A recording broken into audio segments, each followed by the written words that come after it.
little something different today. I'm going to be giving you my first impressions of these two Canson papers for ink and pen and alcohol marker work. I've been getting into these fountain pens lately, which I'll probably do a video on later. But the one problem I have is that if I'm using traditional Bristol board, the lines will bleed and it's not the look that I'm aiming for.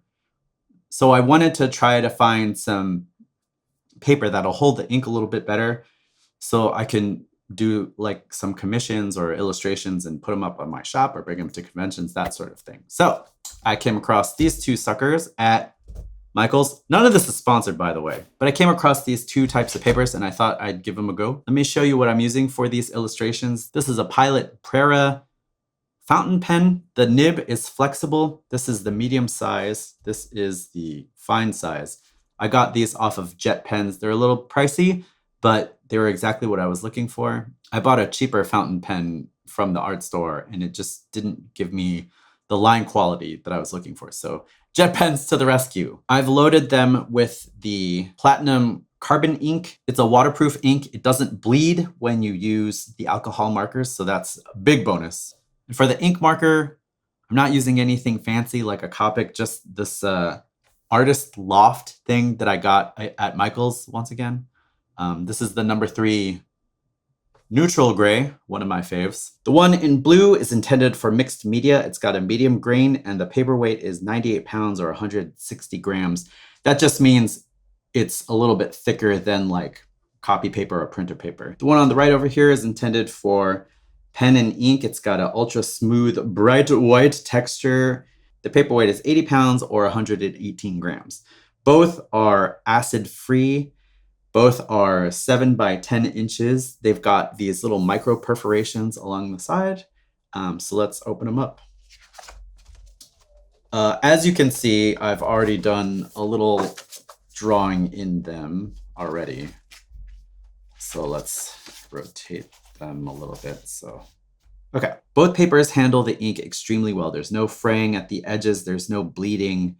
The lines are crisp and clear. It feels really good drawing with the pens on them. I was a little worried about the fountain tip nib on the medium grain paper. Sometimes if you're drawing on watercolor paper that has a thick texture or a thick grain to it, the fibers of the paper can get stuck in the prongs of the pen. So that could be a little bit frustrating. No problem with this texture. The medium grain has a tooth to it, but it doesn't clog up your pen. So that was really nice. Both are excellent for black and white pen and ink if you're just doing cross hatching and using flat blacks. If you like a little bit of tooth when you're drawing, obviously the multimedia paper is the way to go.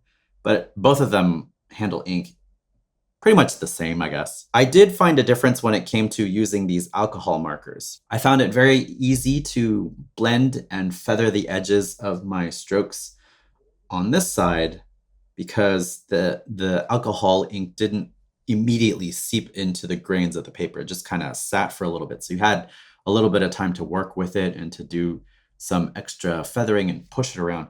Not really, it doesn't like sit on top like you're spilling water and then you can move it around, but there's enough of a drying time that allows you to do a little bit more blending. Whereas on the medium grain multimedia paper, as soon as I put down a mark, it just got absorbed into the grain. It was a little bit more difficult to get subtle gradations. You'll see I tried to do some feathering around the belly of the beast and it didn't quite work out so good. I don't like this paper as much for grayscale marker stuff if you're trying to do a little bit more rendering with your marker work. I do recommend using a blotter sheet in between pages because with both of these papers, it kind of bleeds through to the back. So we'll see. It was a lot worse on this side because this is also a thinner paper than this one. It's not so much here, but it still bleeds through. So use a blotter. Spare piece of paper will do, or just grab something from the back and put it in there. Both of these papers have these nice perforations at the top, these micro perforations. I haven't actually tried it, so let's try it now. Live on camera. I can't do it flat, so give it a little bendy. The idea might be to pull it out first. Fold this edge. Wow, this is a lot more difficult than I thought. Well, do it live. This is why I don't live stream. Ugh. So not impressed with this. Look at that edge, super janky. So I think the best way to handle this is to just tear it out of the book carefully and then use a cutter or a pair of scissors to get that nice clean edge. Let's try the multimedia paper. Okay.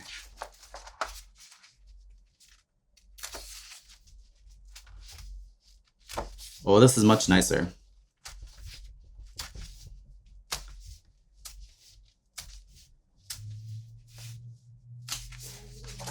Ooh, so fresh, so clean, looks really good. I guess that's what you get with a heavier weight of paper. If you're coming to Small Press Expo this year, which is real dang soon, I will have a selection of illustrations done with this paper, and I will be using a paper cutter to get a cleaner edge than just ripping them out, because that was a little disappointing. So this one I'll probably be using a lot for the ink and marker renderings.